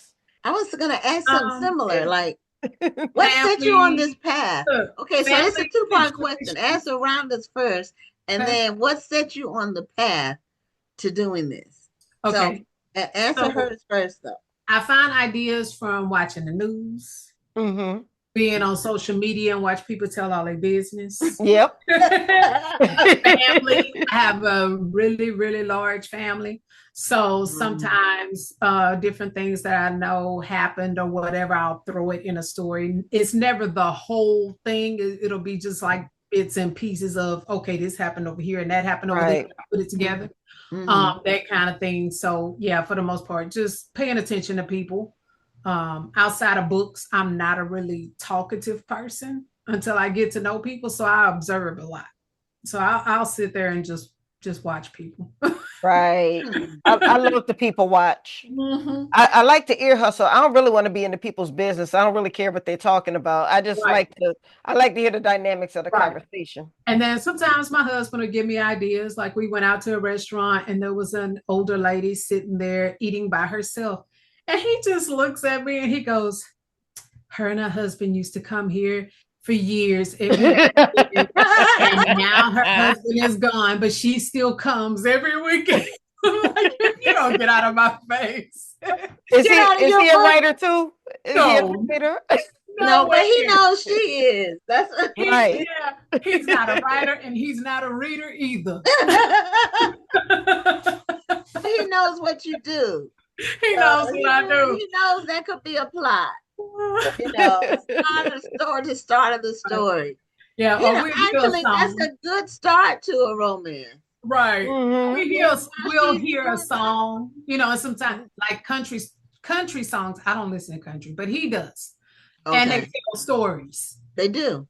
They do. And he like, that would make a good book if you know, write something like this, you know. So he'll give me ideas too. Yeah. And then okay, so the other question was what got me on the journey? Yeah, on the path where you were writing a book a month. Like it's like you woke up one morning and like boom, and all of a sudden is that how it happened? Because you've been doing a book a month. That's a lot of writing. It is So a I lot. published my first book in 2014. Okay. And it was a book by accident, honestly. It wasn't even supposed to be a book. I was just writing, you know, in a tablet. I was bored. I was pregnant. I wasn't working. I would be in the house all day by myself. And I like to write. I would write short stories and poetry and stuff like that. And I noticed this kept going on, and I'd feel the whole spiral. And I said, okay, let me go type this. And that was my first book. So but I didn't do anything with it, or you know, this was in 2011 actually that I wrote it, and I didn't do anything with it for a couple of years. Again, I was pregnant, so then I had a newborn, and then I got pregnant like 3 months later again. So you know, I didn't really do anything. I wrote a second one after my second daughter was born, and that's when I published both of them on Amazon in 2014. So it was just a hobby. And so, but I love storytelling because my life is boring. I mean, I literally have nothing going on. So I can make up all kinds of drama in these books and live vicariously through these characters. Okay, So, I feel that. so I would write as a hobby. I mean, it was an excessive hobby though, because it was like I was working, I put the kids to sleep, and I would write until like 2 in the morning. Wow. And then get up at 6 and do it all over again. You know, so it was a lot, but it was something that I just loved. And You can get lost in your stories. yes. And at the time I was doing 4, maybe 5 books a year. And that was with a job and small children and a husband, you know. So and then I saw something by an author named B Love on Instagram where she was accepting 1-book contracts. Okay. And I said, she's been on the show. Yeah. Yes. And I said, maybe I should do that. And my husband was like, so I messaged her about it and I asked her how soon I would have to have the book. And this was September.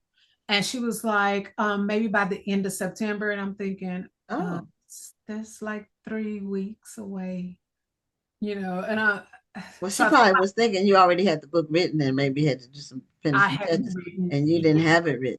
Okay. So I told my husband, he was like, why don't you just quit your job? Oh, okay. I said, That's you sure? supportive. Yeah. That's You sure very about that? supportive. Are you sure about that? Because once I quit, whether this works or not, I'm not going back. I don't do back. Hey, So that's like, I yeah. believe in that. So he's like, yeah, just follow. This is something you always wanted to do that you've been wanting to do for a while. So just go for it. And I've been full-time ever since. And but Awesome. he was like, to get your name out there, write as much as you can, release as often as you can. And her exact words was shove it down their throats. That was her exact word. She said, until they get tired of seeing your name. Let me read something that she's writing, because she put them out too fast. Let me see what she's writing. And that's what I did. Love that. Hey, I do too. That's great. Okay. Well, now, do you have any copies of your book handy so we can see what one looks like? Yeah, in my office. Let me get one of my latest. I don't have the latest in paperback, but I have the one right before it. Okay. All right. Now, what's on the wall? Are those your book covers? Yes, those are my book covers. Oh, okay. Yeah, that's a lot of them. Okay, so this one came out in April. This is Somebody Else Will. Okay. And the pages are pink. Okay. And it's in color. Let me get to a page.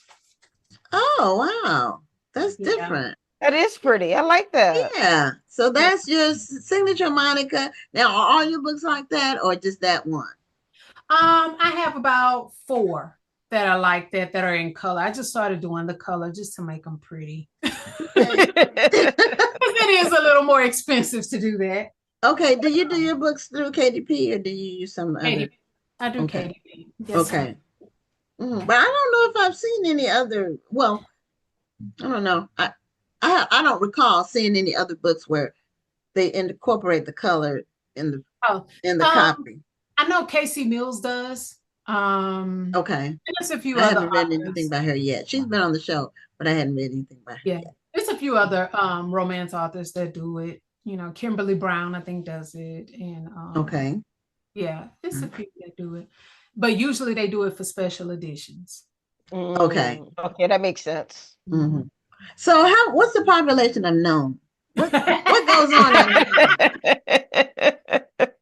469.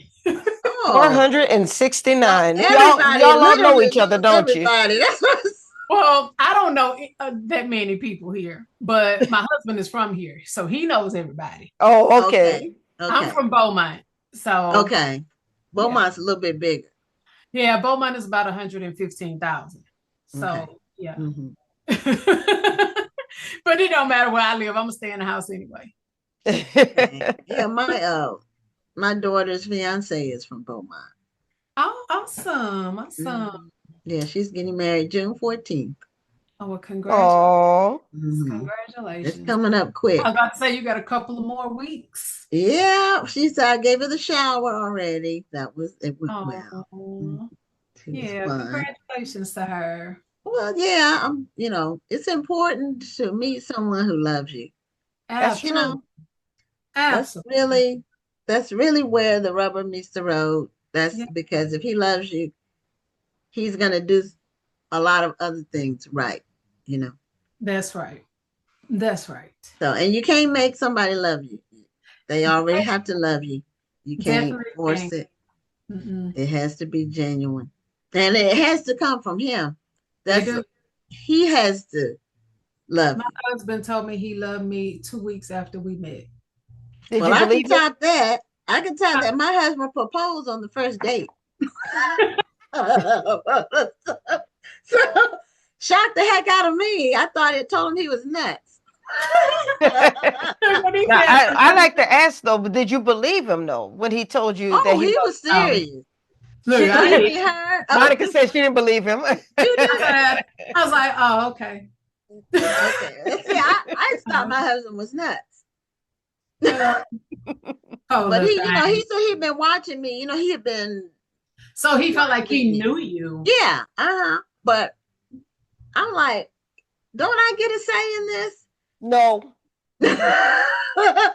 So No. that was 32 years ago. Well, no, it was 34 years ago because we dated 2 years before we got married.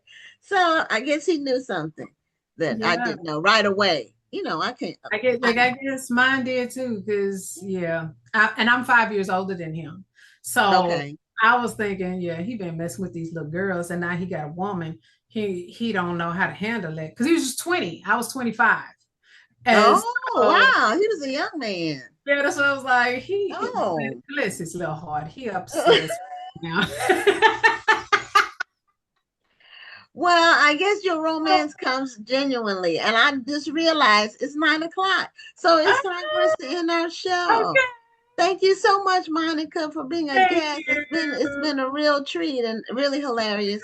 And I'm going to check out your books, and I'm going to get my friend to do it too, the one that likes Westerns. Thank you. I appreciate you. Okay. Thank you. It Take was care. great talking with you. Great talking with y'all. Have a good evening. You too. Okay. Bye-bye. Bye. And you know, our media manager, I'm sure he recognized that it was 9:00 because I'm late. So anyway, thank you all for tuning in.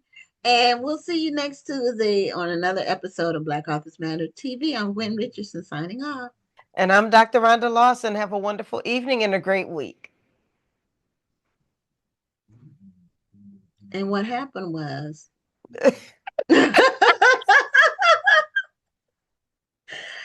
you could have helped me out, Rhonda. I didn't see him. I'm sorry. I was in the conversation. I know. I was too.